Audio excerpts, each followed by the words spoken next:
प्यारे प्रतिभागियों, सभी को मेरा सादर नमस्कार। आज के इस वीडियो में हम पढ़ेंगे प्रॉफिट लॉस। पिछले वीडियो में हमने लाभानी प्रतिशत के बारे में चर्चा करी थी। आज लाभानी देखते हैं।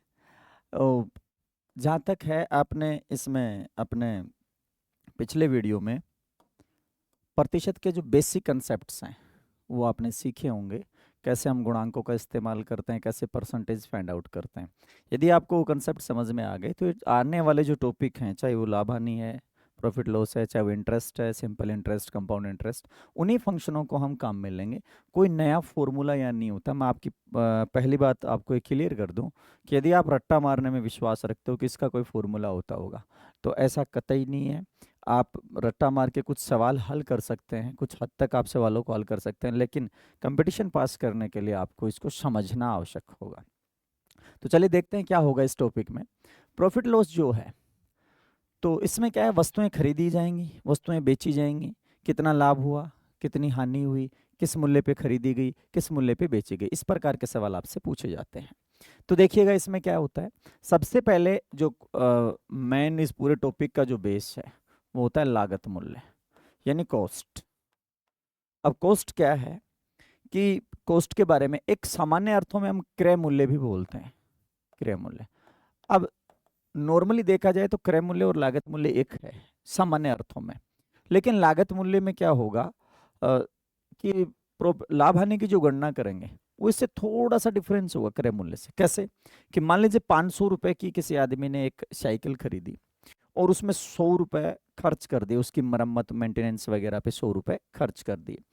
अब वो उसको बेच रहा है, मान लीजिए 700 रुपए में उसने बेच दिया। तो खरीदी तो 500 की थी, बेचा 700 में, तो इसका मतलब ये नहीं है कि 200 का लाभ हो गया, नहीं, उसने 100 रुपए उस पे मरम्मत पे लगाए हैं। तो कॉस्ट क्या होता है कि खरीदने के बाद वस्तु को बेचने योग्य बनाने तक, बेचने योग्य बनाने, यानी कस्टमर को जब आप हाथ में देंगे तब तक उस वस्तु पे कितना रुपया खर्च हो चुका, वो सारा मिला के वस्तु का क्या कहलाएगा, लागत मूल्य। यानी साइकिल 500 की खरीदी गई, 100 रुपए उस पे मरम्मत हो गए, तो खरीदा तो 500 में था, क्रय मूल्य 500 है, लेकिन बेचा जब तक उस पे 100 रुपए और मरम्मत करा दी, तो 600 रुपए इसकी क्या हो गई, कॉस्ट हो गई। तो लाभ हानि की जो गणना होगी वो कॉस्ट पे होगी, यानी लागत मूल्य पे होगी। ठीक है, सामान्य अर्थों में कई बार इसको हम क्रय मूल्य भी लिखते हैं। अच्छा, वो पैसा जो वस्तु को बेचने से ग्राहक देके जाएगा, विक्रय मूल्य, यानी सेलिंग प्राइस जो है आपका, ठीक है, एसपी, और ये कॉस्ट प्राइस यानी सीपी। ये सीपी हो गया, ये एसपी हो गया। ठीक है, कॉस्ट प्राइस हो गया, सेलिंग प्राइस हो गया। अब इन दोनों मूल्यों के बीच में यदि कोई अंतर पैदा होता है, यानी या तो ये सेम मूल्य होंगे दोनों, या कोई अंतर होगा। यदि ये दोनों सेम है तो इसका मतलब व्यक्ति समाज सेवा कर रहा है, वो लाभ हानि कतई नहीं कमा रहा, न हानि उठा रहा न लाभ कमा रहा, वो एक समाज सेवी आदमी है। लेकिन यदि व्यापार की बात करें तो इन दोनों मूल्यों में यदि कोई अंतर आ रहा है, वो अंतर ही आपका लाभ हानि है। अब अंतर कैसे लाभ हानि है, हम एक पैसे में खरीद के उससे ज्यादा रुपए में बेचते हैं, तो जो एक्स्ट्रा पैसा हमने लिया है वो क्या हो गया, लाभ हो गया। यदि हम वस्तु खरीद लिए और उस मूल्य पे नहीं बेच पाए, हमको मूल्य तोड़कर या कम मूल्य पे बेचना पड़ रहा है, तो जितना मूल्य कम हुआ वो उसकी हानि हुई। यानी हानि क्या होती है, जब हम वस्तु का कॉस्ट नहीं प्राप्त कर सकते तो अपनी ओर से जेब से जो पैसा लगना, जिसको हम कहते हैं हानि, तो अपनी ओर से यानी कॉस्ट की पूर्ति के लिए जो पैसा हमें लगाना पड़ेगा वो उसकी क्या है, हानि है। तो नॉर्मल सी बात है, यदि आपके पास लागत मूल्य है तो उसमें लाभ ऐड कर दीजिए, तो आपके पास क्या आ जाएगा, विक्रय मूल्य। जैसे 500 रुपए का सामान लिया और 100 रुपए का लाभ कमाया, तो 600 में हम उसको बेच देंगे। हानि यदि आपको होती है तो लागत मूल्य में से हानि घटा दीजिए, तो आपके पास क्या आ जाएगा, विक्रय मूल्य। कि जैसे 500 रुपए लागत मूल्य वाली वस्तु 100 रुपए हानि से बेची गई है, तो कितने में बिक गई, वो 400 में बेच दी गई। उल्टा हमें जरूरत पड़ेगी मान लीजिए लागत मूल्य की, तो लागत मूल्य हम कैसे निकालेंगे, यदि आपके पास विक्रय मूल्य है तो विक्रय मूल्य जो है वो वस्तु को बेचने से प्राप्त पैसा है। यदि लाभ हुआ है तो वो लागत मूल्य प्लस लाभ है, तो इसमें से आप लाभ को क्या कर दीजिए, घटा दीजिए, लाभ को घटा दीजिए। ऐसा करने से जो शेष लाभ अपना एक्स्ट्रा अलग रख दीजिए, जो शेष बच गया वो वस्तु की क्या थी, कॉस्ट थी। कि जैसे 600 में बेचने से 50 रुपए का लाभ होता है, तो 600 रुपए में बेच दिया, 50 का क्या है, लाभ है, तो 50 एक्स्ट्रा हटा दीजिए उसमें से, 600 में से, तो बच गए 550। तो 550 लागत है, 600 विक्रय है। सपोज दैट हानि हो रही है, इसका मतलब हम उतना पैसा वसूल नहीं कर पाए जितना वस्तु का क्या था, लागत।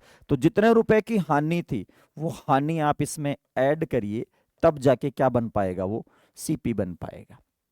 तो ये तो था कॉमन सा, लागत मूल्य क्या है, विक्रय मूल्य क्या है। अब जो लाभ हानि है, लाभ हानि की गणना, सबसे इंपॉर्टेंट पॉइंट जो है पूरे टॉपिक का, कि ये जो लाभ हानि आप पढ़ रहे हो, इस लाभ हानि की जो गणना होगी, उस गणना का जो बेस है यानी आधार है, वो बेस या आधार जो है वो लागत मूल्य है। यानी हमेशा लागत मूल्य पर ही लाभ हानि की गणना की जाएगी। जैसे मैं एक छोटा सा एग्जांपल दूं, कि मान लीजिए 500 रुपए की कोई आदमी वस्तु खरीदता है और वो उसको 550 रुपए में बेच देता है, 550 में बेच दिया। एक दूसरा व्यक्ति है, वो जो दूसरा व्यक्ति है वो मान लीजिए 5,000 रुपए की वस्तु खरीद रहा है, 5,000 रुपए की, और वो इसको 5,050 रुपए में बेच रहा है। ये दो आदमी हैं, ए और बी। ए 500 का सामान लाके 550 में बेच रहा है, बी 5,000 का सामान लाके 5,050 रुपए में बेच रहा है। तो देखा जाए तो दोनों के पास यहां भी 50 रुपए का लाभ है और यहां भी 50 रुपए का लाभ है, दोनों समान लाभ कमा रहे हैं, ठीक है। लेकिन आपसे ये पूछे कि बढ़िया अच्छा बिजनेस किसका है, या अच्छा लाभ किसने कमाया, अच्छा लाभ वैल्यू में तो बराबर है दोनों का 50-50 रुपए, लेकिन अच्छा लाभ किसने कमाया, बढ़िया व्यापार किसका है। तो आप कहो कि बताओ बढ़िया व्यापार किसका है, तो बढ़िया व्यापार ए का है। कैसे, वो 1/10 10वां हिस्सा कमा रहा है। कैसे, ये जो 50 रुपए कमाए, ये कमाए किस पैसे, तो 5 करोड़ का बिजनेस करके 50 रुपए कमाए, ठीक है। तो लाभ तो बराबर ही है 50 रुपए का, एक ही 500 रुपए में 50 रुपए कमा रहा है। तो देखिए लाभ की गणना कैसे करेंगे, 50 रुपए जो कमाया वो किस पे कमाया, 500 पे। इसका मतलब ये 1/10 जो है लाभ कमा रहा है, 1/10 10वां हिस्सा लाभ इसने कमा लिया। इधर देखें तो ये वही 50 रुपए कमाए हैं, किस पे, 5,000 पे। तो यहां बात करोगे तो ये 1/100वां हिस्सा कमा पा रहा है, यानी लागत का 100वां हिस्सा। ये 100 रुपए पे 1 रुपए कमा रहा है, और ये 10 रुपए पे ही 1 रुपया कमा पा रहा है। यदि इसने 5,000 रुपए लगा दिए तो फिर ये 5,000 पे 500 रुपए कमाने लग जाएगा। तो लाभ आने की जो गणना है उसका जो बेस है वो क्या होगा, सदैव लागत मूल्य।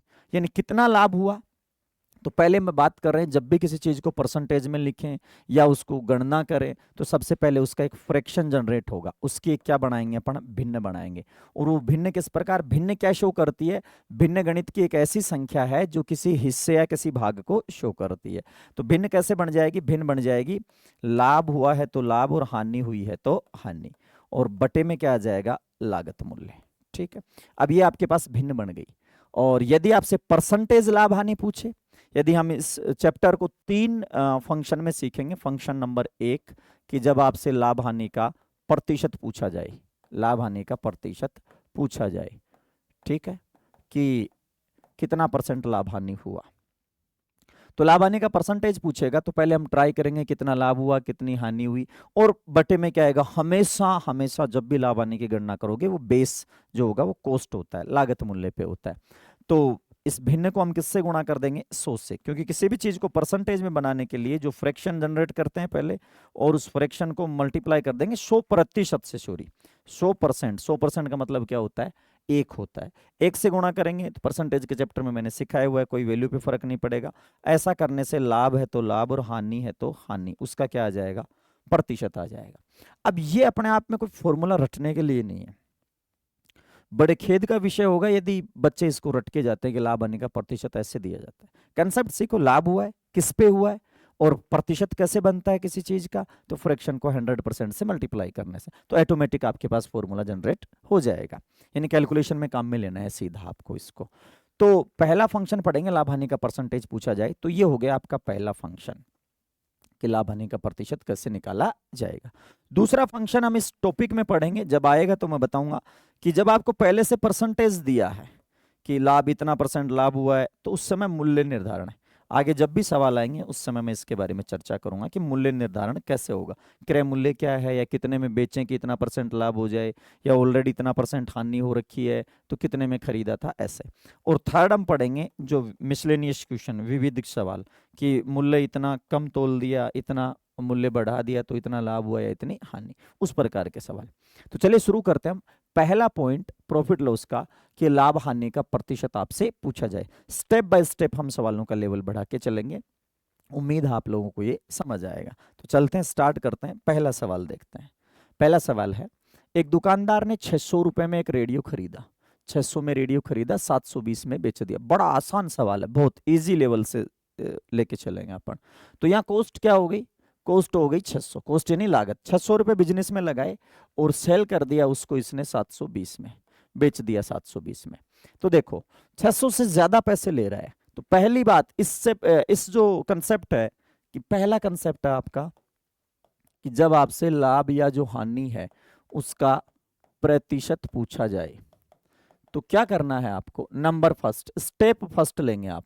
पहला कदम आपको क्या करना है, सवाल में चेक करो कि या तो लाभ ही होगा या हानि। ये दोनों एक साथ कभी नहीं हो सकते, एक दूसरे के बिल्कुल विलोम है। ठीक है, कि पास होना और फेल होना, पास भी हो जाओ उसी परीक्षा में, उसी में फेल भी हो जाओ, नहीं। तो या तो लाभ होगा या हानि। तो कैसे पता चलेगा, लाभ कब होता है, लाभ होता है जब विक्रय मूल्य SP is greater then CP, ज्यादा में बेचो, ऐसी कंडीशन में तो क्या होता है, लाभ। और SP is less than CP या CP is greater than SP, ऐसी कंडीशन में क्या होती है, हानि। तो पहले लाभ आने का, ये देखने से पता चल जाएगा, व्यवहारिक सी बात है, ज्यादा में बेच रहे हो तो लाभ हो गया। सेकंड स्टेप क्या है, आपके पास लागत मूल्य होना चाहिए, लागत मूल्य। यदि प्रश्न में दे रखा है तो बड़ी अच्छी बात है, इजी प्रश्न है। प्रश्न में लागत मूल्य डायरेक्ट नहीं दे रखा, कई प्रश्न आएंगे जिसमें इनडायरेक्ट डेटा होगा, कि मूल्यों वस्तुओं में आपस में संबंध दे रखा होगा, या इतने रुपए की इतनी वस्तु दे रखी होगी, तो उस जगह आप लागत मूल्य का निर्धारण करेंगे कि लागत मूल्य कितना है। और ये छोटी सी कॉमन सेंस की बात है, देखते ही पता चल जाएगा। अब करना क्या है, प्रतिशत फाइंड आउट करना है। तो प्रतिशत कैसे निकालेंगे लाभ हानि का, मैं आपको बता के गया, लाभ हुआ है तो लाभ, हानि है तो हानि, बटे में हमेशा आएगा आपके पास क्या, लागत मूल्य, और मल्टीप्लाई बाय 100%। ऐसा करने से आपके पास लाभ हानि का प्रतिशत आ जाएगा। बड़ा सिंपल सा है, यानी सब व्यवहारिक चीजें हैं, रटने की या किसी प्रकार के ट्रिक की कोई आवश्यकता नहीं है। सीधा साथ 600 का माल 720 में बेचती है, तो देखो यहाँ पे ज्यादा में बेच रहा है, कितने ज्यादा में, 120 में। तो जो लाभ हुआ है या हानि हुआ है वो कितना हुआ है, ये भी आप लगे हाथ देखेंगे कि लाभ हानि कितना हुआ है। तो 120 का क्या है, लाभ है, और वैसे भी प्रश्न में बता रखा है क्या है, लाभ है। तो 120 का लाभ किस पे हुआ है, 600 रुपए, आर्टिकल की क्या थी, कॉस्ट। तो 120 बटा 600 और मल्टीप्लाई बाई 100%, तो 00 से 00 कैंसिल हो गया आपका, 6 दूनी 12, तो ये आ गया 20% का क्या हो गया, लाभ। बड़ा सिंपल सा है। अगला देखते हैं, अगला है 800 में लिया और 600 में बेच दिया। अब 800 का माल 600 में बेचा है, तो क्या हुआ यहाँ पे, हानि हो रही है। अब देखो ये कम है, SP is less than CP, यानी कम में बेच पा रहे हो आप, विक्रय मूल्य कम है, टूट के 800 रुपए वसूल नहीं हुए हमारे, 600 में ही बेचा है, तो हानि हो गई, कितने की, 200 की हानि हो गई, किसने पे, 800 पे। तो ये लो 200 बटा 800 गुणा 100%, इसकी क्या हो गई, हानि हो गई। तो देखो 00 से 00 कर गया, 25 8 200 होता है, तो ये हो गया 25% की हानि। ये लो 25% हानि आ गई। बड़ा सिंपल सा है। आगे चलते हैं। ये कह रहा है मुकेश ने कुछ नींबू खरीदे। अभी देखिएगा, एक छोटा सा कंसेप्ट मैं आपको सिखाता हूं। अभी आपने देखा कि हम पढ़ रहे थे इसमें कि लाभ हानि, फंक्शन नंबर फर्स्ट था कि लाभ हानि का प्रतिशत ज्ञात करना। ठीक है, मैंने आपको बताया स्टेप कैसे कैसे लेने, लाभ हानि देखना है और उसके बाद लागत मूल्य ट्राई करना है। तो एक नॉर्मल सा क्वेश्चन मैं लिख देता हूं, यहाँ पे मिस हो गया यहाँ से क्वेश्चन, कि x रुपए में वस्तु खरीद कर इस पर y रुपए लाभ कमाया। ठीक है, तो लाभ परसेंट क्या होगा, बहुत आसान लिखा है मैंने, कि x रुपए में वस्तु खरीदी और y रुपए का लाभ कमाया। तो सीधा दे रखा है लाभ हुआ है y का, किस पे हुआ है, x पे, तो y अपॉन x इंटू 100%, लाभ बटा लागत गुणा, सीधा फॉर्मूला बन गया ऐसे अपने आप। ये ऐसे कह रहा है कि x में खरीद कर इसे, मान लीजिए x कर खरीद कर इसे y रुपए में बेच दिया, y रुपए में बेच दिया। अब बताओ लाभ हानि। तो अब आपको ये पता नहीं है कि x बड़ा है या y बड़ा है, तो आपको इसके लिए हिंट देगा और ये कह दिया मान लीजिए x is greater then y है, x is greater then y, x बड़ा है किससे, y से, तो सीधी सी बात है ज्यादा पैसे में खरीदी, तो पहली बात हो गया क्या हुई है, हानि। अब हानि कितने रुपए की हुई है, तो हानि कैसे निकालोगे आप, हानि के लिए दोनों मूल्यों का अंतर है, ये बड़ा है x, तो x माइनस वाई की हानि होगी। दूसरा फिर आपके पास लागत होना चाहिए, लागत क्या है, x है। अब बच्चे इसकी ट्रिक रखते हैं, हानि बराबर क्रय मूल्य माइनस विक्रय मूल्य, तो नॉर्मल सी बात है, हानि कब होगी, जब ज्यादा में खरीद रहे हो कम में बेच रहे हो। तो अब हानि का प्रतिशत कैसे निकाल लेंगे, हानि बटा लागत मूल्य और गुणा में 100%, तो ये लो, ये आपका आ गया आंसर। ठीक है, अब ये तो था, चलो आपको सीधा सीधा डेटा दे रखा था, एक ऐसे आ जाए जैसे y रुपए में बेचने से, y रुपए में बेचने पर x रुपए की हानि, y रुपए में बेचने से x की हानि, तो हानि प्रतिशत बताओ। देखो y में बेचा तो x रुपए की हानि हुई है, तो हानि प्रतिशत, तो सीधी सी बात है, यहां आपको दे रखा है कि हानि हो रही है आपको, तो हानि कितने की हो रही है, x की। अब क्या चाहिए, लागत चाहिए, कि खरीदा कितने में था, वस्तु के पेटे पैसे लगाए कितने बिजनेस में, इन्वेस्ट क्या था आपका, तो y में तो बेचा है, तो y तो कस्टमर वापस देके गया, x का क्या हो गया, नुकसान, यानी आप उतना पैसा नहीं ले पाए कस्टमर से जितना कि वो कॉस्ट थी, तो क्या हुआ, y तो वो x रुपए जेब से मिलाने पड़ेंगे, ये लो y प्लस x, यानी लागत मूल्य कैसे निकालेंगे, मैंने बताया था विक्रय मूल्य पिछली स्लाइड में, विक्रय मूल्य में हानि ऐड कर देंगे। अब परसेंटेज निकालना है तो क्या लिखेंगे, हानि x और क्या लिखेंगे, y प्लस एक्स लिख दो, चाहे x प्लस वाई इंटू 100%, ये लो, ये हो गया आपके पास। तो यहां तक भी ठीक है, आपको डायरेक्ट वैल्यू दे रखी है, क्या होगा, इनडायरेक्ट वैल्यू, कि मूल्य जो है ना, मूल्य वो एक तो कहीं 500 रुपए का सामान लाया, एक कहीं 1500 के 3 लाए, तो बात तो दोनों में सेम है कि 500 का एक है और 1500 के 3 है, तो 500 रुपए सीधा मूल्य दे रखा, जब तक होता है डायरेक्ट डेटा दिया है लागत मूल्य, मूल्य को बिखेर दिया जाए, फैला दिया जाए, डिवाइड कर दिया जाए, किसमें, टोटल रुपए और उसकी मात्रा में, कि इतने रुपए में इतनी क्वांटिटी की चीजें खरीदी जाती हैं, कुल एक्सपेंडिचर डिवाइड बाय टोटल उसकी क्वांटिटी। तो ऐसे वस्तु का मूल्य निकाल लेंगे एक का, कैसे, जैसे 5 रुपए में 2 चॉकलेट आती हैं, तो मूल्य हो गया 5 रुपए में 2 चॉकलेट, 5/2, ठीक है, 5/2। एक है 2 रुपए में 5 चॉकलेट आती हैं, तो मूल्य हो गया 2/5। 100 रुपए में 3 आती हैं, तो 100/3, ठीक है। अब ये मूल्य निकालने का सीधा सा नॉर्मल सा कंसेप्ट हो गया कि मूल्य कैसे निकलेगा, जब आपको एक वस्तु का मूल्य नहीं दिया गया हो, मूल्य को रुपए और मात्रा में बताया गया हो, कि 50 रुपए की 4 चीजें आती हैं, तो आप लिख देंगे एक का कैसे हो जाएगा, 50 में 4 का भाग दे देंगे, तो एक वस्तु का क्या आ गया, मूल्य आ गया। तो ऐसे आप सीधा लिखेंगे। आने वाले सवालों में क्या होगा, ये डायरेक्ट डेटा था, डेटा थोड़ा थोड़ा इनडायरेक्ट होता जाएगा, बाकी फंक्शन वही रहेगा कि लाभ हानि निकालो, फिर उसका लागत मूल्य निकालो और फिर परसेंटेज कैलकुलेट, वही छोटी छोटी 3 स्टेप है। चलते हैं अगले सवाल पे। सवाल है आपका कि मुकेश ने कुछ नींबू खरीदे, उसने 9 रुपए के 7 नींबू खरीदे और सभी नींबुओं को बेच दिया 13 में 11 के भाव से, तो पूरे लेन देन में हानि का प्रतिशत क्या है। चलो इसने तो हानि लिख दिया, वैसे पूछ सकता था लाभ हुआ या हानि, अपन ऑप्शन भी ऐसे डिसाइड कर सकते थे, इतने का लाभ या इतने की हानि। तो सबसे पहले मैं सीधा लिख देता हूं, बताओ कॉस्ट क्या होगी, नींबू की कॉस्ट क्या है, तो 9 रुपए के 7 नींबू खरीदे, तो कॉस्ट होती है रुपए बटा मात्रा 9/7, ये हो गई लागत, ठीक है। और विक्रय क्या है, सेल कैसे किया उसने, तो विक्रय है 13/11, ये लो। अब बात वही आ गई, ये सवाल ऐसे होता 9 रुपए में खरीद के 13 में बेच दिया, ठीक है, सेम ऐसे 9 रुपए का खरीदा 13 में बेच दिया, तो आप लिख देते 4 का लाभ हो गया 9 पे। अब यहाँ क्या दोनों जगह भिन्न आ गई। अब मैं एक छोटा सा कंसेप्ट आपको सिखाता हूँ कि मान लीजिए कहीं लिखा है 2/3 और एक जगह लिखा है 3/4, जब इन दोनों पे कैलकुलेशन करनी हो, इनकी तुलना करनी हो, तो ऐसे तुलना करेंगे तो आप लघुत्तम वगैरह लेंगे, लाभ निकालेंगे, तो अब लाभ कैसे या हानि निकालेंगे, पहले तो ये चेक करेंगे बड़ा कौन सा है, ठीक है, फिर आपको पता चलेगा लाभ हुआ है या हानि। इसमें तो सीधा लिख दिया इसने हानि हुई है, वरना तो यहाँ तो पता चल रहा है कि ये बड़ा होगा, इसमें से ये निकालेंगे तो भिन्न की बाकी होगी। ऐसी जगह कंपटीशन में आपको क्या करना है, यदि आपका ऑब्जेक्टिव पेपर है, ठीक है, तो क्या करना है, आप you can find the represented value of the fraction, भिन्नों का रिप्रेजेंटेटिव यानी प्रतिनिधि मान निकाल ले। अब प्रतिनिधि मान कैसे निकालेंगे, देखो छोटा सा कंसेप्ट बेस से सिखा के ला रहा हूं मैं।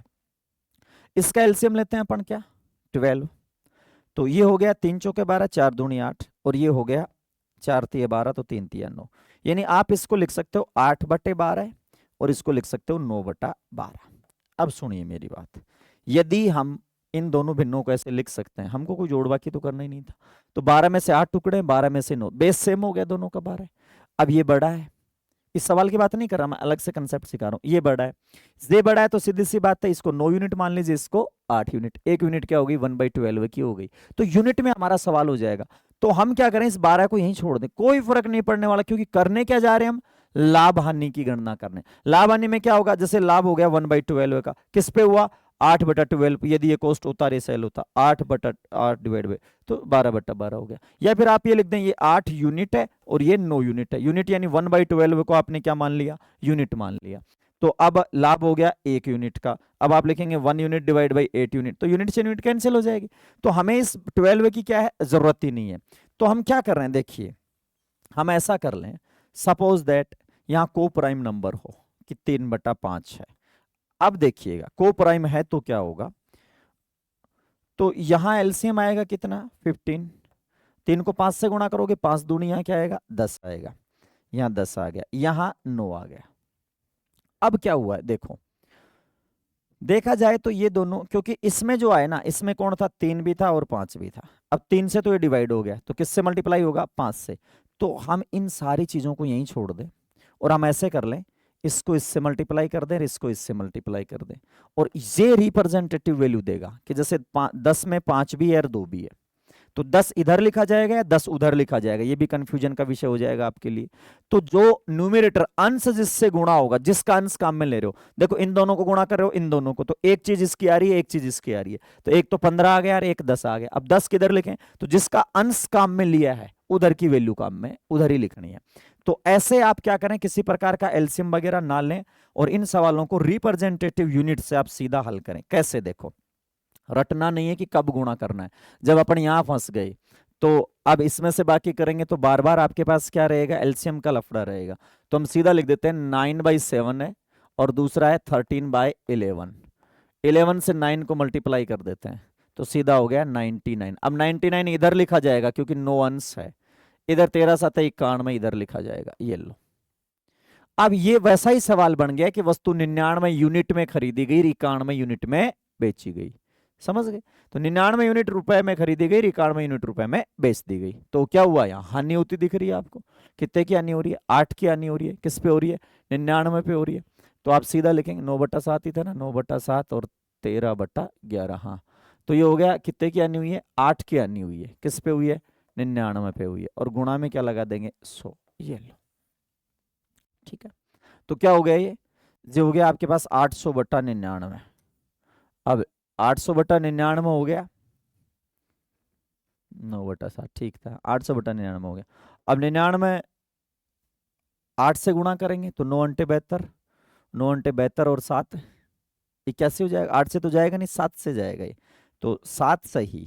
इसमें एग्जैक्ट वैल्यू नहीं दे रखी है आपको, तो अपन तो एग्जैक्ट वैल्यू निकालेंगे, ये पीपीटी में टाइप नहीं हुआ। तो 99 को 7 से गुणा करेंगे, 9 7 63 हो गया, बच गया 6, 9 7 63 और 6 हो गया 63 और 6 69, 693 हो गया। नहीं 8 से भी हो जाएगा फिर तो, 8 हाँ सॉरी 8 से हो जाएगा, 9 अंटे 72, 72 का 2 और 9 अंटे 72 और 7, सॉरी मैं 8 समझ गया, 72 और 7 792, 8 ही तो कम होगा 100 से, 792 हो गया। तो 792 हो गया तो 8 बच गया, तो ये हो गया 7 सही, 8/99, 8 बचेगा। इतना % की क्या होगी हानि। अब इसमें है नहीं, 7 5 6 7 दे रखा है, तो हम इसमें ये इसको नन को क्लिक कर देंगे। अगला देखिए, वो ये 100 टॉफी 1 रुपए की 10 खरीदता है और 200 टॉफी 1 रुपए की 5 की दर से खरीदता है, सभी टॉफियों को मिला देता है और 1 की 4 की दर से। क्वेश्चन को अच्छे से पढ़िए, पिछली बार क्या था, उतनी वस्तुएं खरीदी उन सभी को बेच दिया गया, एक ही प्रकार की वस्तुएं थी, एक ही भाव से खरीदा। यहाँ 2 अलग अलग प्रकार की वस्तुएं हैं, 100 वस्तुएं तो खरीदी गई हैं 1/10 के भाव से, रुपए बटा मात्रा 1/10 के भाव से। फिर 200 टॉफियां खरीदी गई हैं 1/5 के भाव से। तो पहले तो आप टोटल कॉस्ट फाइंड आउट करेंगे, ठीक है, और फिर बेचा उनको गया है 1/4 के भाव से। अब इस सवाल में क्या लगाएंगे आप। सेम होता तो भी आप ट्रिक वगैरह का इस्तेमाल करते। ये कंसेप्ट बेस्ड क्वेश्चन है।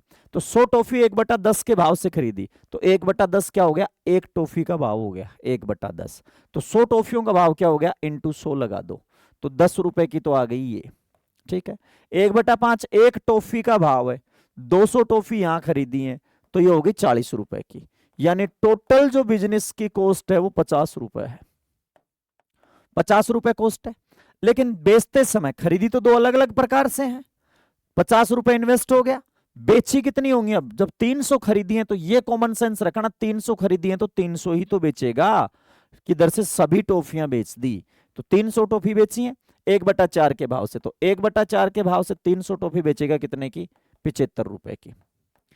भाई 75 चौक 300 हो गया। अब इससे आ गया आपके पास लागत क्या है 50 और विक्रय क्या है 75, यानी 50 में खरीद के 75 में उसने बेच दी, तो क्या हुआ है, लाभ हो गया कितने का, 25 रुपए का। 25 रुपए का लाभ हो गया, 25 यूनिट का लाभ हो गया, किस पे, बेस। बेस क्या है, लागत मूल्य कौन है 50, 25/50 गुणा 100, ये लो कितना हो गया आपके पास 50% लाभ हो गया। ध्यान से देखिएगा, 100 1/10 के भाव से, 200 1/5 के भाव से, तो टोटल कॉस्ट निकालेंगे जब आपके पास अलग अलग प्रकार के आर्टिकल हैं, आप उनको मिला के बेच रहे हो सकता है इसमें ऐसे कहता कि इसमें से 200 टोपियां या 100 टोपियां इस भाव से या 150 इस भाव से बेच दी, आधी को इस भाव से, तो हम टोटल कॉस्ट और टोटल सेल निकालने के बाद देखेंगे कितना लाभ हानि हुआ है। अगला सवाल देखते हैं, थोक व्यापारी है, वो अपना लाभ विक्रय मूल्य का 20% अनुमानित करता है, तो उसका वास्तविक लाभ क्या होगा, तो उसका वास्तविक लाभ क्या होगा। तो देखिएगा, थोक व्यापारी विक्रय मूल्य का 20, मैं एक इस पे छोटी सी लैंग्वेज सिखा रहा हूं मैथमेटिक्स की। देखिए एक सवाल होता है, ए एक स्टेटमेंट लिखा हुआ है, बी का 3/4 गुणा है, ए बी का 3/4 गुणा है। अब जब आपको दोनों में तुलनात्मक काम करना हो तो आप सीधा देखें, देखो कह क्या रहा है, a बराबर b गुणा 3/4। अब आप देखो a बटा b बराबर 3/4, यानी दोनों राशियों में 3:4 का अनुपात, और b का मान क्या आ रहा है 4। तो इतना सारा कैलकुलेशन, माना एक्स ये सब छोड़ दीजिए, सीधा करो, b का की के से में पर, ये सब क्या बताएंगे, बेस को शो करेंगे। b का 3/4, तो b तो सीधा b की वैल्यू तो लगाओ 4 और a की वैल्यू लगाओ 3, कोई आपको ट्रिक नहीं रटनी, b का मान 4 है, a का मान 3 है, और करो लाभ हानि में कैलकुलेशन। ये ऐसा करना ही नहीं है आपको, ये तो समझाने के लिए बताया। ऐसे कहता है a b से 2/9 गुणा अधिक है, 2/9 गुणा अधिक है, तो बात वही मैथमेटिक्स से करोगे, a बराबर b प्लस b का 2/9, तो 1/1 9, 9 और 2 11 हो जाएगा, तो सीधा 20 से 2/9, तो b को तो आप मान लो 9, b बराबर तो सीधा है 9, a बराबर 9 से 2 ज्यादा, तो 9 से 2 ज्यादा, तो 9 पे 2 ज्यादा क्या हो जाएगा 11। ये गणित की भाषा है, यदि आप ऐसा पढ़ना सीख लेंगे तो आधे से सवाल आपके जो नॉर्मल कंसेप्ट हैं वो सीधे क्लियर होते जाएंगे, सवालों में कम समय लगेगा आपको। और माना ये एक्स है माना वाई है तो कंफ्यूज क्रिएट कर बैठोगे। तो 9 से 2 ज्यादा है, तो 9 से 2 ज्यादा कौन हो गया 11, यानी बी यदि 9 यूनिट को इंडिकेट करेगा तो ए 11 यूनिट को इंडिकेट करेगा। ये कहता है 2/9 गुणा कम है, मान लीजिए ये लिखता कम है, तो बी जब 9 होता तो ए कितना हो जाता, 9 से 2 कम 7, बस ऐसे यूनिट बनाइए आप, और ये 2 यूनिट में सीधा सीधा संबंध देगा।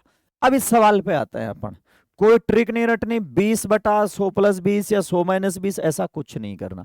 ये कह रहा है एक थोक व्यापारी अपना लाभ विक्रय मूल्य का 20%, यानी ये कहा है, एक स्टेटमेंट को पढ़ना सीखो, आधे मैथमेटिक्स आपको आने लग जाएगी जब मैथमेटिक्स की भाषा आ जाएगी कि ये कहना क्या चाह रहा है, कि लाभ विक्रय मूल्य का 20% है।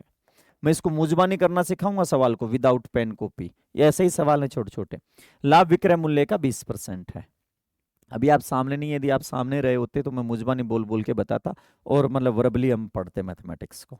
देखो तो लाभ विक्रय मूल्य का 20% है, हम ऐसे लिख सकते हैं, लाभ विक्रय मूल्य का 20% को हम भिन्न में लिखेंगे 20/100, 20/100 क्या हो जाएगा 1/5। अब सुनो वही बात आ गई, विक्रय मूल्य का 1/5 कौन है, लाभ है, तो सीधा विक्रय मूल्य तो कितना है 5, लाभ कितना है 1, ये लो लाभ 1 हो गया, विक्रय मूल्य कितना है 5, यानी 5 में बेचने से 1 का लाभ। अब इसकी भाषा व्यवहारिक बनाओ, 5 में बेचने से 1 का लाभ। तो माल लाए कितने का थे, ये पूछ रहा है, बताओ। 5 में बेचने से 1 का लाभ, तो लाए कितने का थे, लागत क्या होगी, यहां तक का कंसेप्ट। इसको देखा आपने, और इसको मुजबानी कैसे हल करेंगे देखिएगा। विक्रय मूल्य का 20%, यहीं पढ़ लीजिए, विक्रय मूल्य का 20%।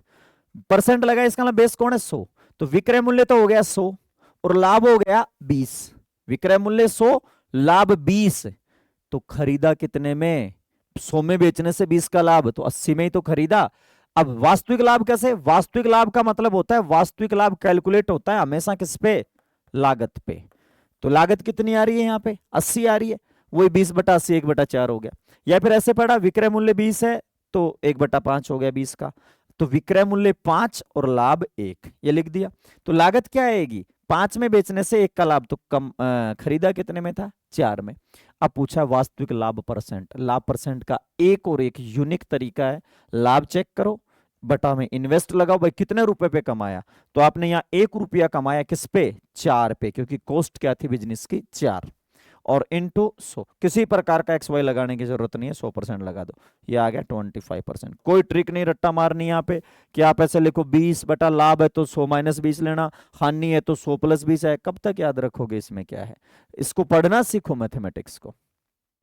अगला देखते हैं, वही बात है, हानि विक्रय मूल्य का 25%, तो सीधा लिख दूं विक्रय मूल्य 100 तो हानि 25, काट दूं 4 1, यानी हानि 1, 4 में बेचने से 1 की हानि, तो कॉस्ट बताओ लागत क्या रहेगी, 4 में बेचा 1 की हानि हुई, तो लाए कितने का थे, 5 का।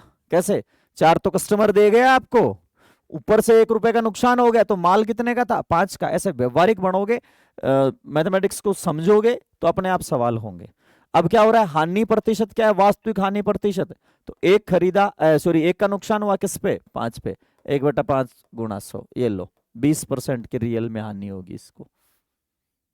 अब देखिए, यदि इसमें उधर लाभ का फॉर्मूला रटते, इधर हानि का रटते, बजाय हमने क्या किया, इसको पढ़ना सीख लिया, विक्रय मूल्य का 20%, तो विक्रय मूल्य 100 तो हानि 25 हो रही, हानि 25 हो गई, या यही काट लेते, 25% को आप क्या पढ़ सकते थे, 1/4, विक्रय मूल्य 4 और हानि 1, तो लाए कितने में, 5 में।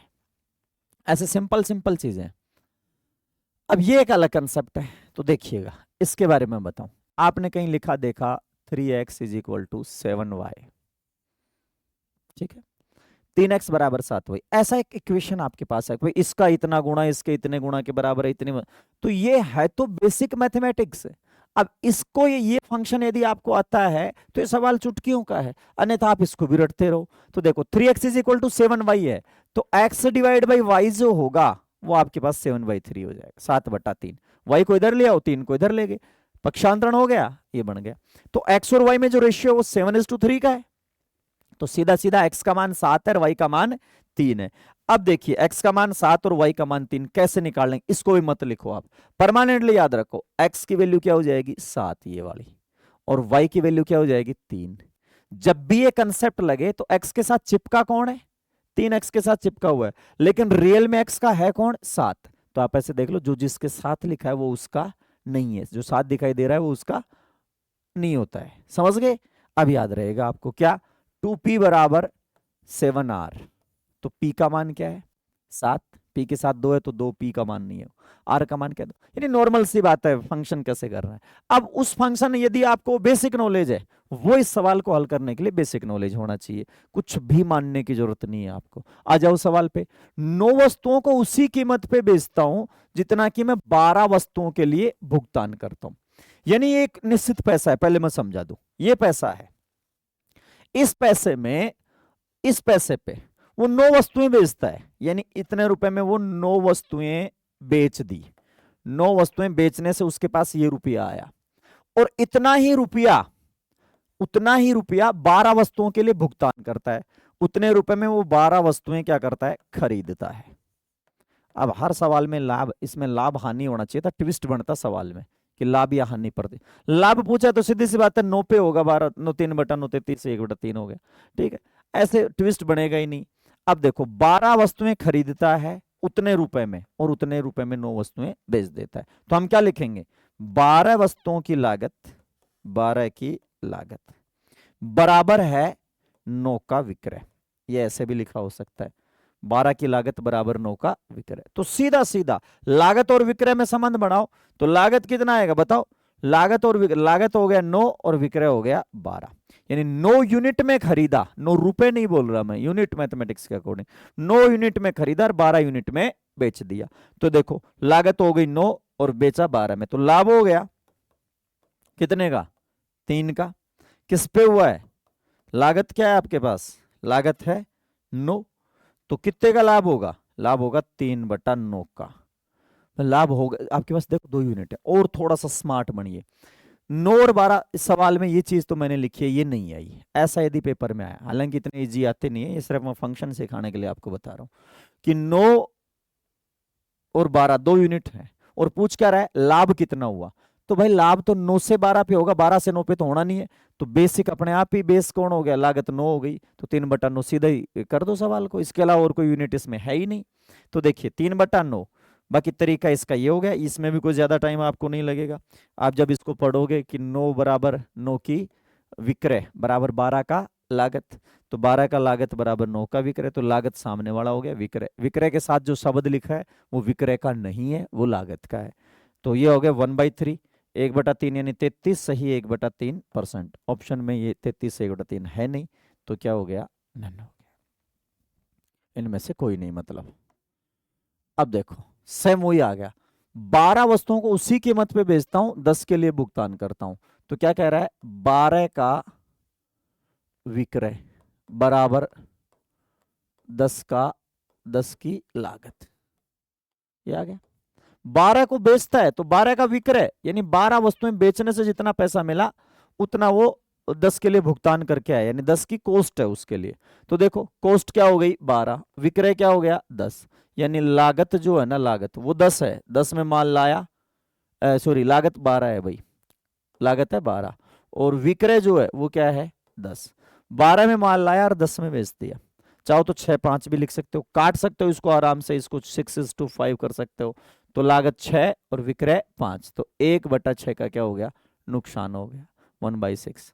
देखिएगा लागत क्या आ गई, यहाँ पे नहीं काटो तो देख लो, सीधा पढ़ के करते हैं, तो लागत आ गई 12 और विक्रय आ गया 10, और वैसे भी क्या पूछा इसने, सीधा सीधा हानि, हानि वही 12 और 10 2 यूनिट की बात करें तो 12 को बेस बनाना पड़ेगा, तभी हानि होगी 2/12 की, तो 1/6 2/12 की क्या हो गई हानि, तो 1/6, 1/6 होता है 16 सही 2/3% की हानि, 16 सही 6 ये लिखा नहीं, क्यों नहीं लिखा, पीपीटी में बनाते टाइम ये लिखने में जोर आता है, इसलिए सीधा सीधा 5-7 लिख दिया। अगला देखिए, आपको सीखना है मतलब, अब ये एक नई चीज आ गई, 75 मीटर कपड़े बेचने से मुझे 25 मीटर कपड़े के विक्रय मूल्य का लाभ होता है, क्या होता है देखिएगा, इसको सीखते हैं कि ये कह रहा है 75 मीटर कपड़ा बेचा, 75 मीटर कपड़ा बेचने से 25 मीटर कपड़े के विक्रय मूल्य के जितना लाभ। अब सुनो, लाभ सीधा नहीं बताया, नहीं वो दोनों आर्टिकल, आप ये सवाल में बच्चे कई बार बहुत ज्यादा कंफ्यूज होते हैं, देखिएगा तो 75 मीटर कपड़ा बेचने से 25 मीटर विक्रय मूल्य के बराबर, लाभ जो है ना, लाभ की गणना की गई है कपड़े के विक्रय मूल्य को आधार मान के।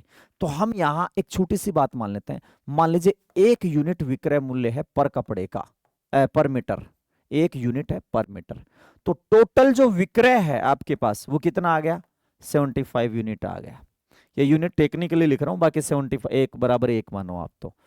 और क्या हुआ लाभ, लाभ वही विक्रय मूल्य को आधार माना है, तो 25 मीटर कितने का बेचेगा, 25 का ही बेचेगा, क्योंकि हमने क्या माना है, विक्रय मूल्य जो है ना वो 1 यूनिट 1 मीटर का है। विक्रय मूल्य ही क्यों माना हमने, क्रय मूल्य क्यों नहीं माना, क्योंकि अगले ने लाभ की जो गणना करी है ना वो विक्रय मूल्य को बेस माना है, ठीक है। अब सुनो, तो यहां से कॉस्ट क्या हो जाएगी, अब सीधा है 75 में बेचने से 25 का लाभ, तो कॉस्ट हो गई 50, ये लो, और आराम से लाभ की गणना कर सकते हैं। तो यहां देखो, जब लाभ हो या हानि हो, और लाभ हानि की जो बेस किसी भी मूल्य को बनाया जा सकता है, तो जिस अभी क्रय मूल्य को बनाया जाता तो ये सीधा ये यूनिट क्रय मूल्य को इंडिकेट कर देता, बस ये विक्रय मूल्य को बढ़ाया गया तो ये विक्रय मूल्य, सीधा सीधा विक्रय मूल्य लगाओ आप तो। और ये एज इट इज लाभ है तो लाभ और हानि है तो हानि, बस इतना ही डेटा पिकअप करना है। ये इसकी लैंग्वेज है। लैंग्वेज को इस तरीके से आप पढ़ेंगे तो इस सवाल से डेटा कैप्चर हो जाएगा। विक्रय मूल्य है 75 और लाभ दिया है, लाभ है 25। तो कॉस्ट क्या आ जाएगी, क्योंकि कॉस्ट की जरूरत पड़ेगी हमें परसेंटेज फाइंड आउट करने के लिए। 75 में बेचा तो 25 का लाभ हुआ, तो माल खरीदा था 50 का, ठीक है। अब लाभ का परसेंट क्या है, तो 25 का लाभ किस पे हुआ है, 75 पे नहीं, कॉस्ट पे होता है हमेशा। बेस ये रहेगा 25/50 गुणा 100%। तो ये हो गया आपके पास कितना, 50%। ये लो 50% तो लिख ही दिया होगा। ये आपका सवाल हो गया। यदि आप सीधा करते 25/75 तो 33 1/3 अब की बार तो लिखा है। अगला देखो, फिर वापस क्या आ गया, विक्रय मूल्य। तो सीधा विक्रय मूल्य 85, हानि 15।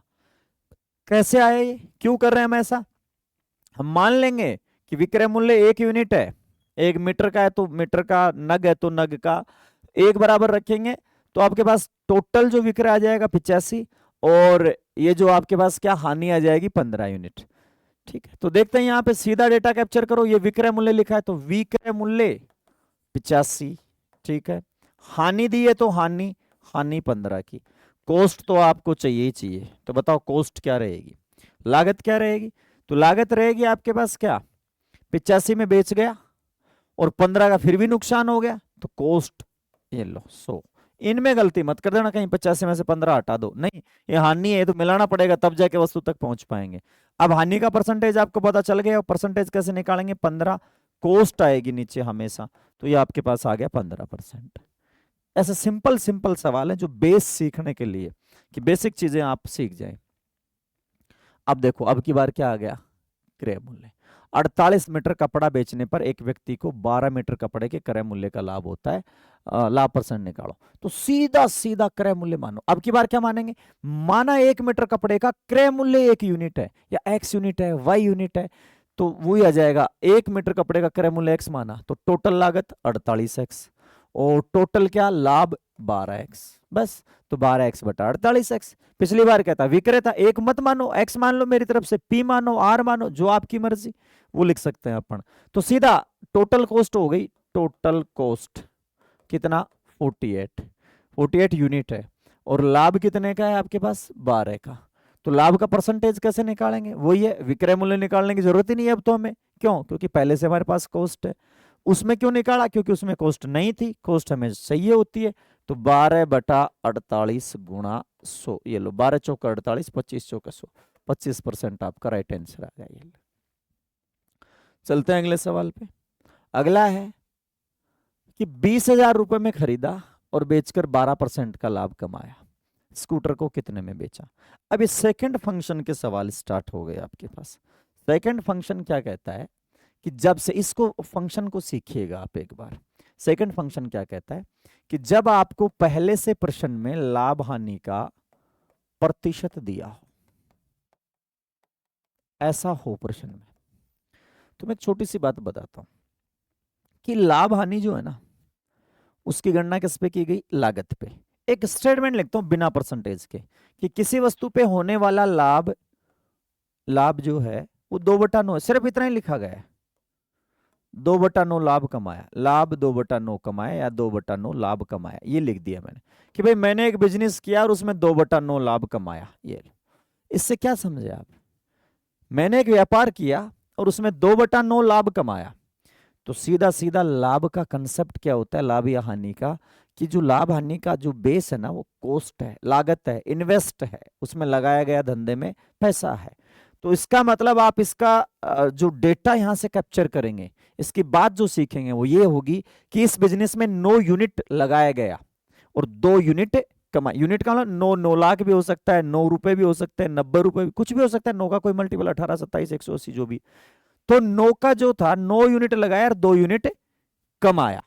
इसका मतलब इसका अलग अलग विश्लेषण कर सकते हैं। अब आप ऐसी स्थिति में हैं, इस वस्तु की तीनों चीजें बता सकते हो, लागत, लाभ और विक्रय, तीनों में एक संबंध बना सकते हो कि इतना यूनिट लागत है, इतना यूनिट लाभ होगा, इतना यूनिट विक्रय मूल्य। कैसे, लागत तो दे रखी है कितनी 9, कहां दे रखी है, कंसेप्ट है कि 2/9 लाभ कमाया, तो लाभ तो लागत मूल्य पे ही होता है, उसका बेस ही वो है।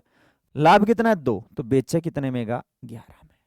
बस ये कंसेप्ट है, ये भाषा है मैथमेटिक्स की, लैंग्वेज है। जब तक आपको ये लैंग्वेज समझ नहीं आएगी, जब तक आप रट्टे मारते रहेंगे, अपन अपन इसके सूत्रों पे डिपेंड रहेंगे। और जिस दिन आपको मैथमेटिक्स की भाषा समझ आएगी कि प्रश्न वाला क्या कहना चाह रहा है, कैसे काम होता है, उस दिन आपको ज्यादा इतना पढ़ने की जरूरत ही नहीं है, सवाल आसानी से होते रहेंगे।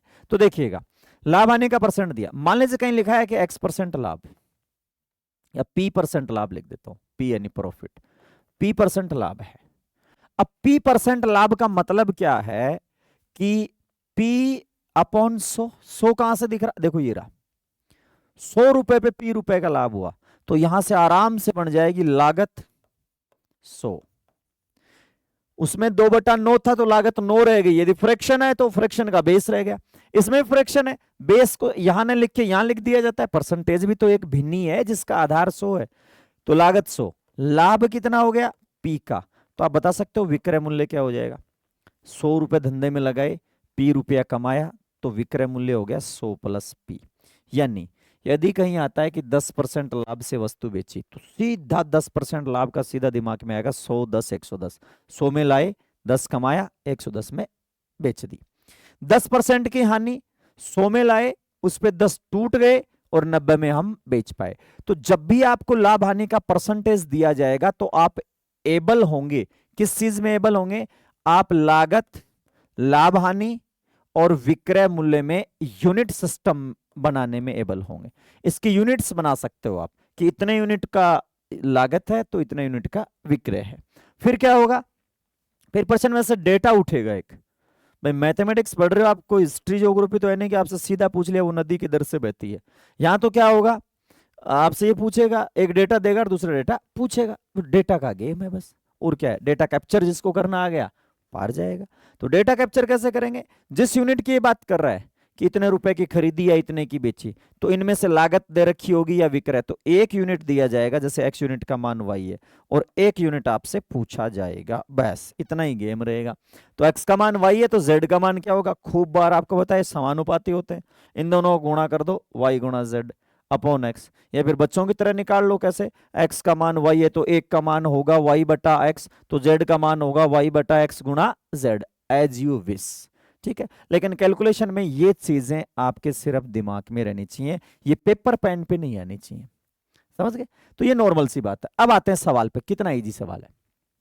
स्कूटर 20,000 रुपए में खरीदा, ठीक है भाई, खरीदा, बेच के 12% का लाभ कमाया, तो सीधा सीधा मैं लिख देता हूं कॉस्ट, लाभ और सेलिंग, SPCP और लाभ, तो 100, 12, 112, ये लो 100, 12, 112। आप चाहो तो इनको काट भी सकते हो, 12% को आप भिन्न भी बना सकते हो, जरूर नहीं आप 100 ही लिखें।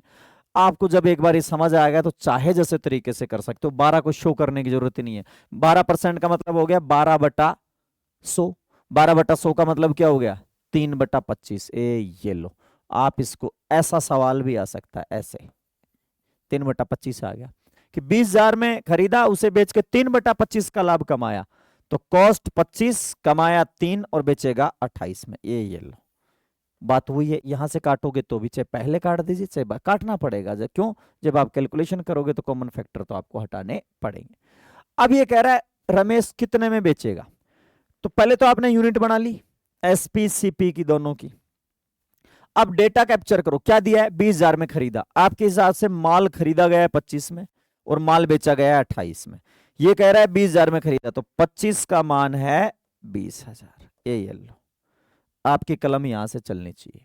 और 28 का मान क्या होगा, ये लो, काट सकते हो, या 28 गुणा 20,000 बटा 25 लिख सकते हो, या एक यूनिट का जो मर्जी, 25 अंटे 200, 800 आ गया, 28 अंटे 00, अंटे अंटे 64 हो गया आपका, 6, 8 दूनी 16 और 6 22, 22,400, ये लो 22,400। ये सिंपल सा सवाल था। तो ये सवाल एक कंसेप्ट इसके साथ था, उम्मीद है आपको ये कंसेप्ट समझ में आया होगा। चलते हैं अगले सवाल पे। सुरेश ने 26,000 में बाइक खरीदी, 18% की हानि पे बेच दी। मैं फटाफट लिखता हूं, 18% की हानि को पढ़ोगे 100, हानि को ऐसे लिख देता हूं -18, तो 82 हो गया भाई। 100 का माल 82 में बेच दिया। खरीदने का दे रखा है तो आप सीधा लिखेंगे 100 का मान दे रखा है कितना, 26,000। कितने में बेचा, 82 का मान चाहिए, ये लो। क्या लिख देंगे आप, काटना चाहो तो ये 00 से 00 कट गया, 1 यूनिट का मान 260 हो गया, तो ये हो गया 260 गुणा 82, ये कर लो गुणा, 260 गुणा 82 को 26 से गुणा कर देंगे, 6 दूनी 12, 1 8 6 48, 1 49, 82 दूनी 2 दूनी 4, 8 दूनी 164 हो गया, 8 दूनी 16, 2 9 4 13, 4 4 10 11, ये लो 21 32 हो गया, 21 32, ये रहा, आगे जीरो लग ही जाएगा। तो ये कॉमन सा सवाल, छोटी छोटी चीजें आपसे। अब ये 82 कहां से आया, 18%। जब आप ये चीजें ना आपके दिमाग में तब आ जानी चाहिए जब आप प्रश्न पढ़ रहे हो। ऐसे पढ़ रहे हैं आप कि सुरेश ने 26,000 रुपए में बाइक खरीदी, 18% की हानि पे बेचता है, तो 18% की हानि का मतलब दिमाग में आ जाना चाहिए 100 का माल। 100 कहां से ला रहे हो, देखो ये पड़ा 100, ये तो 100 का एक रहा और ये 100 की 2 डंडी रही, ऐसे मान लो आप 100 है, तो 100 हालांकि ऐसे होता नहीं, 100 रुपए पे 18 का हानि हो गया, तो 100 पे 18 की हानि मतलब 100 रुपए में से 18 टूट के बेचेगा कितने में, 100 में से 18 घटा दिए मैंने 82 का। 18 का लाभ होता तो 100 18 118, इतना ही सिंपल है। चलते हैं आगे। आगे है रीता ने अपनी घड़ी 700 रुपए में बेच दी तो उसे 40% का लाभ हुआ। अब देखिए, अब फोकस करिए इस पे कि रीता को 40% का लाभ हुआ है, तो लागत क्या है, लाभ क्या है और विक्रय क्या है, और मेरे हिसाब से 10 40 140 140 ऐसा आप लिखने में एबल होंगे, सक्षम हो गए होंगे।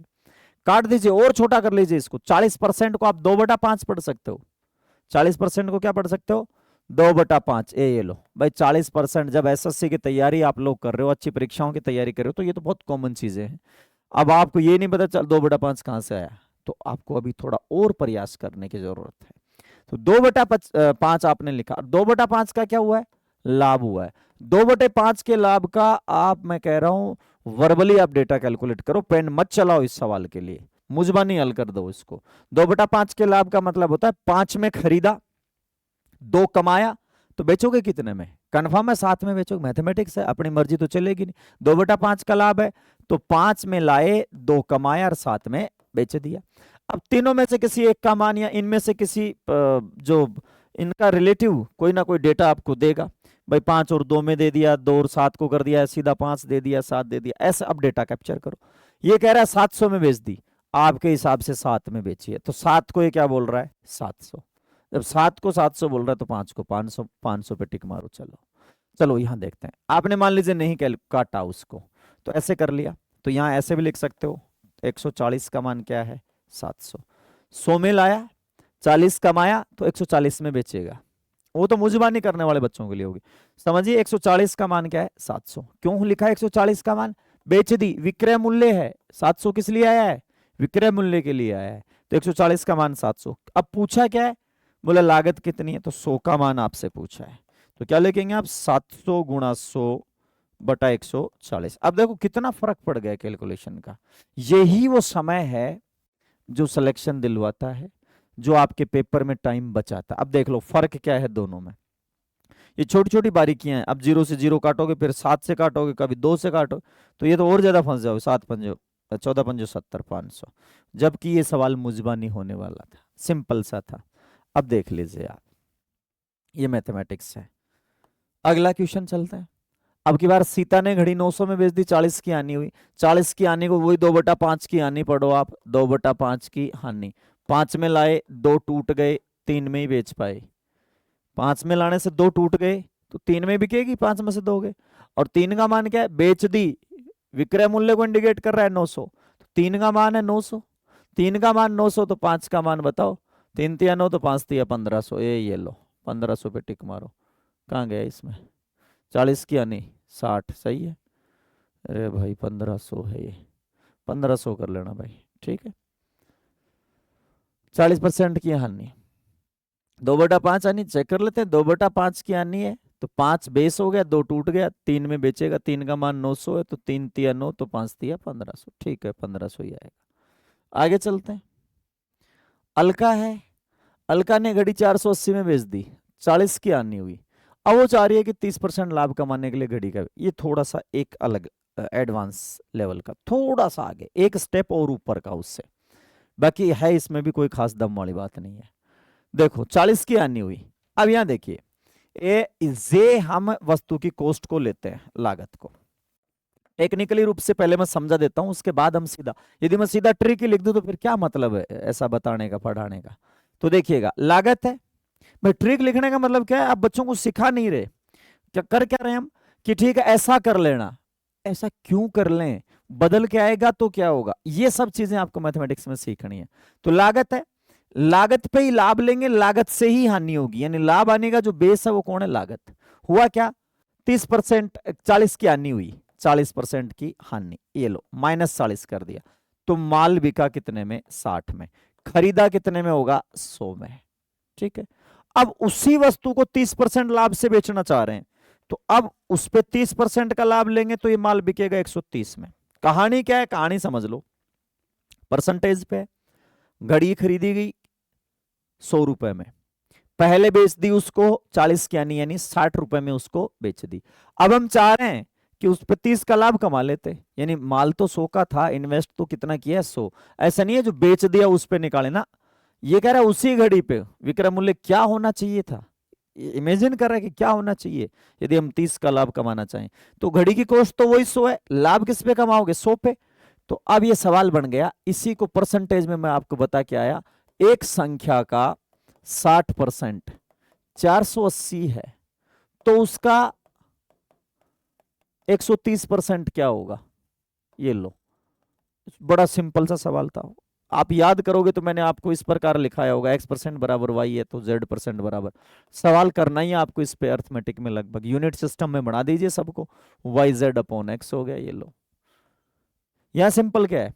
अब ये तो था बेसिक नॉलेज, डेटा कैप्चर यदि आप करना सीख गए होंगे, 3-4 सवाल आगे आप सीधा लिखते 60% को रिप्रेजेंट करने आया है 480। अच्छा एक छोटी सी चीज मैं और समझा दूं, यदि आपने यहां 40% को 2/5 लिख लिया, 2/5 लिख दिया, एक गलती जो आप कर सकते हो, मुझे लगा कि 2/5 लिख दिया अपन ने, किसको, 40% को, और हम काम करने लग गए कि 2/5 की आनी हुई है तो 5 कॉस्ट हो गई, 2 का नुकसान होके 3 में, जैसे पिछले सवाल में अपन ने किया। अब दोबारा जब वो है वो 30% का लाभ कमा रहा है, अब 30% लाभ को आप 13/10 लिख रहे हो। अब यहां एक गड़बड़ कर सकते हो, क्या गड़बड़ है देखिएगा, गड़बड़ वाले कलर से दिखा देता हूं। यहां कॉस्ट है 5 और यहां कॉस्ट आ गई आपके पास क्या, 10। भाई आर्टिकल एक ही है, यदि आप ऐसे फ्रैक्शन यूज कर रहे हो, भिन्न से काम कर रहे हो फटाफट यूनिट में, तो पहले इस वस्तु की कॉस्ट को सेम बनाओ, क्योंकि वही वस्तु बेची जा रही है। तो 2/5 की जगह आप 4/10 लिख सकते हो। अब चलने दो सीधा, माल 10 का है, 4 का नुकसान हो गया, 6 में बिकेगा, और अब 13 में बेचोगे, 30% लाभ यानी 3/10 चोरी, ठीक है, 13/10 लिख दो, तो उधर क्या हो जाएगा, 6 का मान 13 में। या फिर सीधा जब दोनों साबित परसेंटेज हैं तो 100 पे चलने दो आराम से, 60 का मान कितना है, 480, किसका मान चाहिए, 130 का मान चाहिए, ये लो, 0 0 8 6 48, 13 × 104, ये आ गया 1040। इतना सिंपल सवाल था, एक वैल्यू दी है, एक वैल्यू आपसे पूछिए। अगले सवाल पे आते हैं। अगला सवाल है, रेणु ने अपनी घड़ी 960 में बेच दी, 20 का लाभ हुआ, तो 20 का लाभ हुआ, ये लो सीधा लिख दूं, 120% बराबर 960, क्या चाहिए, 60 का लाभ, 160, बस ये सवाल है। 12 8 96 और 16 अंटे, 16 अंटे कितना होता है, 128, 16 नामा 144, ये 1280 आ गया। इतना सिंपल सवाल है, चलते हैं आगे। अब की बार अन्नू ने 520 में बेच दी, 30 का लाभ हुआ, 45 की हानि होती है तो विक्रय मूल्य, ये कह रहा है 30 के लाभ से इतने में बेच दी, 45 की हानि होती है उसको, तो सीधी बात है 30 का लाभ को क्या लिखोगे, 130, 130 का मान क्या है, 520, 45 की हानि, तो 100 में से 45 टूट गए, माल कितने में बिकेगा, 55 में, ये लो 130% दे रखा है, 55 आपसे पूछ रखा है, आपको 13 चौक 52 होता है और 55 चौक 220 होता है, ये लो। इतना सरल सवाल है। अगला वही बात है, सेम टू सेम सवाल है कि डेटा कैप्चर सीखें आप। 540 में बेच दी, 40 की हानि हुई, 40 की हानि हुई क्या पढ़ोगे, 60, 60 का मान क्या है, 540, फिर 15 की हानि, ये अलग अलग क्यों है, कई जगह हानि है कई जगह लाभ है, यहाँ दोनों जगह हानि है। आपको तो पढ़ना है। 40 की आने का मतलब 60, 15 की आने का मतलब हो गया 85। ये लो 60 का मान 540, 9 6 54, 9 हो गया। 1 यूनिट का मान 9 आ गया। चाहो तो आप 540 गुणा 85/60 कर लो। 1 यूनिट का मान 9 है तो ये हो गया 9 × 720 और 45, 720 और 45, 765 हो गए शायद। क्या लिखा है, 85 तो है यहाँ पे। 85, 9 9 5 45, 4 9 × 72, 4 76 सा गड़बड़ कर रखी है। चलो नन, कोई बात नहीं, 765 आंसर आ जाएगा। आगे चलते हैं। अब यहां देखिए, इसमें वापस से वही डेटा आ गया। क्या आ गया, वो मूल्य था अब तक 700 की खरीदी, 500 की खरीदी, चीजें वही हैं। अब की बार 2 रुपए के 3 खरीदे और कुल नींबुओं को बेच दिया, 25 का लाभ कमाया, तो कितने में, कितने भाव से कैसे बेचेगा। अभी हम पढ़ रहे थे 500 रुपए का माल लाया, 25% लाभ पे बेच दिया, तो 100 का मान दिया था और 125 का मान पूछा था। अभी भी वही सवाल है। 2 रुपए का 3 नींबू, तो नींबू की जो कॉस्ट है, नींबू की जो लागत है, कॉस्ट कैसे आएगी, या कोई भी मूल्य जो होगा, रेट जो है, दर है, दर कह दीजिए, भाव कह दीजिए, मूल्य कह दीजिए, रेट कह दीजिए, प्राइस कह दीजिए, जो भी आपका, वो आएगा रुपए बटा मात्रा। रुपए बटा मात्रा, कितने रुपए की कितनी चीजें आप ले रहे हो। तो 2/3, तो ये 2 बटा क्या है, 2/3 कॉस्ट है नींबू की, तो 2/3 क्या है, लागत। एक तो ये डेटा दिया, कह रहा 25% का लाभ हुआ, कमाया, किस भाव से बेचा। तो सुनो, लागत होगी, लागत, लाभ और विक्रय। एक बार मैं वापस लिख देता हूं। चाहो तो 25% को आप क्या लिख सकते हो, 1/4, 4 1 5। क्या बोला मैंने, 4 1 5। 4 का मान दिया, 5 का मान आपसे पूछा।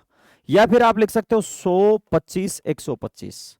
100 का मान दिया और 125 का मान, सीधा विक्रय मूल्य पूछा, 125 का मान पूछा।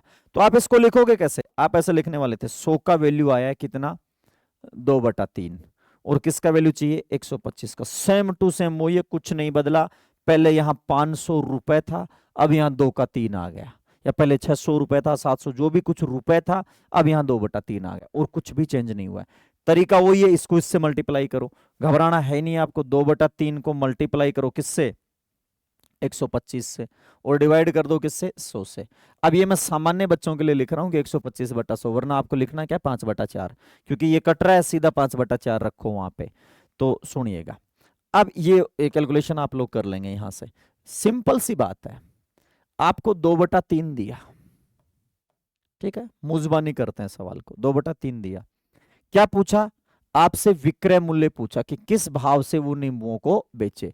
तो जब आपसे विक्रय मूल्य पूछा है और दिया क्या है, लागत मूल्य, 100 का मान दिया है 125 का, तो जो वैल्यू चाहिए ना, जो वैल्यू चाहिए, ये कंफर्म है, मतलब बार बार करना यही है। और जो वैल्यू दी गई है, जो चाहिए वो वैल्यू ऊपर लगा दो, जो आपको चाहिए ऊपर, और जो आपके पास है उसको नीचे। तो आप सीधा लिखो, क्या दिया, 2/3 चाहिए क्या आपको, और गुणा में ये जो दी गई वैल्यू 2/3 किसके लिए आया है, 2/3 रिप्रेजेंट करने आया है किसको, 100 को। चाहिए क्या आपको, 125। बस इसको देख के बिना ये सब लिखे, बिना ऐसे सीधा कर लेंगे, ठीक है। और चाहो तो आप इसको 5/4 लिखो तो और भी अच्छी बात है। तो यहाँ 5/4 हो गया, कहीं भी देखो आना यही है, 4 2 दूनी 4, और कट नहीं रहा, तो ये हो गया 5/6। अब आंसर आया आपके पास 5/6। अब 5/6 आया, वो विक्रय मूल्य को इंडिकेट करने के लिए आया है कि विक्रय मूल्य 5/6 है। तो 5 क्या है इसमें, ऊपर वाली वैल्यू रुपए है, जैसा डाला था वैसा निकलेगा, मूल्य निकल पैदा हुआ है। तो मूल्य में कैसे पैदा होगा, मूल्य, मूल्य यदि भिन्न में आ रहा है, तो एक आर्टिकल का मूल्य आ रहा है वो, उसमें यदि उसको नग के तौर पे व्यक्त करना हो तो ऊपर वाली वैल्यू रुपए रहेगी और नीचे वाली वैल्यू नग। नग समझते हो ना, नग क्वांटिटी, मात्रा। तो 5 रुपए के 6 नग, नींबू है तो नींबू, संतरा है तो संतरा, 5 रुपए के 6, 6 रुपए के 5 नहीं, 5 रुपए के 6। और हार्ड बना सकता था, ये 6 के 5 लिख देता तो कंफ्यूजन क्रिएट हो जाता। याद रखना, ऊपर वैल्यू ये आएगी। अगला, कुछ नींबू खरीदे, 10 रुपए का 7 नींबू खरीदा, और उन्हें कुल नींबुओं को बेच दिया, सभी को बेच दिया, 20 की हानि हुई। किस दर से नींबुओं को बेचा उसने, तो सीधी सी बात है, लिख दू 10 का 7, रुपए बटा मात्रा, गुणा क्या चाहिए, 20 की हानि का विक्रय मूल्य चाहिए। विक्रय मूल्य चाहिए जब 20 की हानि होती है, तो 20 की हानि का विक्रय मूल्य क्या हो जाएगा 80। दिया क्या क्या था, ये 10/7 ये कॉस्ट था, ये दिया गया वैल्यू और ये पूछा गया वैल्यू। आप चाहो तो 20 को क्या लिख सकते थे आप 4/5, 80 और 100 को नहीं लिखोगे तो भी कट जाएगा, 0 से 0 गया, इससे ये कट गया, उत्तर आ गया 8/7। अब 8/7 क्या आया है, ऊपर वाला वैल्यू रुपए होता है, नीचे वाला वैल्यू मात्रा होता है। कई बार ये ऐसे भी कर देगा 45 रुपए, सॉरी 40 रुपए के कितने बेचे, तो इसके बराबर आप भिन्न बना लेना, 8/7 बराबर रुपए दे तो यहां लिख देना, जो भी दे और जो भी आपसे पूछे। 40 के कितने बेचेगा, तो रुपए की जगह 40 लिख दो, यहां कितने बेचेगा, तो 8 पंजो 40, तो 7 पंजो 35, ऐसे आया क्या है 8/7 है। 10 का 7 खरीदे, ये कौन सा ऑप्शन लिख दिया इन्होंने, 10 का 7 खरीदा, 10/7 कुल नींबू को बेच दिया, 20% की हानि हुई। किस दर से नींबू को बेचे, तो 80/100, 4/5 करना है इसका। 10 का 7 था, 4/5 कर ही दिया अपन ने, ठीक है, 0 से 0 कट गया, 10 से 8/7, 8 रुपए के साथ, 8 रुपए के साथ, बस ये आपका आंसर है। 35 नहीं, कहीं 70 हो सकता था वहां पे। अब देखो, राजेश ने खरीद नींबू ही रहे ये सारे, राजेश ने नींबू खरीदे, उसने सभी नींबुओं को बेच दिया, 7 का 8 नींबू बेचे, 40 का लाभ कमाया। अभी वही बात आ गई, 40 पर यहाँ 500 700 कुछ भी हो सकता था, 40% लाभ कमा के बेच दिया। अब की बार ये जो 7/8 आया है ना आपके पास, 7 रुपए के 8 नींबू, ये क्या आया है, ये उस समय का विक्रय मूल्य है जिस समय 40% का लाभ हो रहा था। तो 40% का लाभ हो रहा मतलब आपको 140 का मान दिया, क्या दिया 7/8, विक्रय मूल्य ही तो है नींबू का। तो विक्रय मूल्य कैसे निकालेंगे कि रुपए बटा मात्रा 7/8, कब का विक्रय मूल्य है 40% के लाभ का। खरीदा नहीं, ऐसा नहीं है कि 7 रुपए का 8 नींबू खरीदे, खरीदे होते तो ये किसका मान होता 100 का। तो 140 का मान 7/8 है, किसका मान चाहिए 150 का। ये तो बेसिक तरीका हो गया। सीधा मैं आपको यहाँ बता रहा था 7/8 लिख दो, 7/8 किस लिए आया 140 के लिए आया। अब चाहिए क्या 150 चाहिए, उसी भाषा में 150 लिख दिया, ये लो 7 दूनी 14, ये हो गया 15/16, 15 रुपए के 16 नींबू, 15 रुपए के 16, ये वाला आपके पास ऑप्शन हो गया 15 रुपए के 16। 10 में 11 बेचे, 30 की हानि हुई, तो ये लो 10/11, 30 की हानि हुई, 40 का लाभ कमाने के लिए 140 चाहिए और ये 70 का मान है, समझ गए। 30 की हानि का मतलब क्या होगा, 10 रुपए के 11 नींबू बेचे, तो 10 के 11 नींबू बेचे, सवाल पढ़िए आराम से, 10 के 11 नींबू बेचे, ठीक है, विक्रय मूल्य है कब का 30% की हानि हो गई, तो 70 का मान है 10/11, रुपए बटा मात्रा 140 से, ये 70 दूनी 140, कुछ नहीं कटने वाला, 11 भाज्य संख्या 20/11, 20 रुपए के 11 वस्तु है, नग है, 20 रुपए के 11 मात्रा, तो 20 रुपए के 11, ये लो। ऐसे सिंपल सिंपल चीजें आपको करनी है। अगला देखते हैं, 10 के 11 बेचे, 30 की हानि हुई, 20 की हानि होती है तो बेचने की दर, वही बात है 10/11, 30 की हानि हुई, 70 का मान दे रखा है, किस भाव से बेचे कि उसको 20 की हानि होती है, तो 20 की हानि वाला 80, 30 की हानि का मूल्य दिया है और 20 की हानि का मूल्य आपसे पूछा है, ठीक है। तो ये लो, अभी नहीं कटने वाला, तो 11 10 8 80, 11 7 77, 80 रुपए के 77 नींबू। चीजें वही हैं, प्रैक्टिस के लिए आपको अलग अलग चीजें दी जा रही हैं। अब ये था नॉर्मल सा कंसेप्ट, जब आपको लाभ हानि का प्रतिशत पूछा जाए, छोटे छोटे सवाल जब आपको प्रतिशत दिया गया था। अब इससे अगली जो स्लाइड लेंगे हम, अगला जो वीडियो लेंगे, उसमें हम पढ़ेंगे कुछ विविध प्रकार के थोड़े से इससे अपर लेवल के सवाल। तो ये बिल्कुल बेसिक कंसेप्ट था कि जिस यदि आप फर्स्ट टाइम भी लाभ हानि पढ़ रहे हो, तो मेरी मतलब कोशिश यही थी कि जो बच्चा फर्स्ट टाइम पढ़ रहा है उसको ये न लगे कि ये चीजें क्या हैं। अब मैंने आपको कोई ट्रिक नहीं बताई इसमें कि ऐसा सवाल आए तो ये लगा देना, ऐसा आए तो ये लगा देना, नहीं। और आगे अच्छे अच्छे सवाल लेंगे हम, और जहां तक कोशिश मेरी ये रहेगी कि मैं बिना किसी ट्रिक के या बिना किसी फॉर्मूले के, कि जहां तक प्रैक्टिकली फॉर्मूले की बात है वो तो आपको अप्लाई करना ही पड़ेगा। जैसे मान लीजिए एरिया ऑफ स्क्वायर है या एरिया ऑफ सर्कल है, तो वहां तो मैं ऐसे नाप नाप के तो करेंगे नहीं, वहां तो चलो ठीक है लगा देंगे। बाकी इनके आप जैसे कंसेप्ट्स नए सीख के आप ट्रिक रट रहे हो, तो वो तो बेहद मतलब ये मान के चलिए कि कहीं भी आपको वो अपने आप के साथ आप धोखा कर रहे हैं। क्यों, कंपटीशन में आप जाओगे प्रश्न चेंज हो जाएगा, वैसी ट्रिक आपने रटी हुई नहीं है, और रट के कितनी चीजें ले जा सकता है। तो जहां तक है मेरा मानना है, मैथमेटिक्स को समझने की कोशिश करिए, ये वीडियो आप लोगों के लिए सहायक होगा। फिर भी यदि आपको कहीं इसमें कुछ भी सुधार करने की कोई आवश्यकता लगे तो आपके सुझावों का हमेशा स्वागत रहेगा। कमेंट बॉक्स में आइए और अपने सुझावों से अवगत कराएं। धन्यवाद।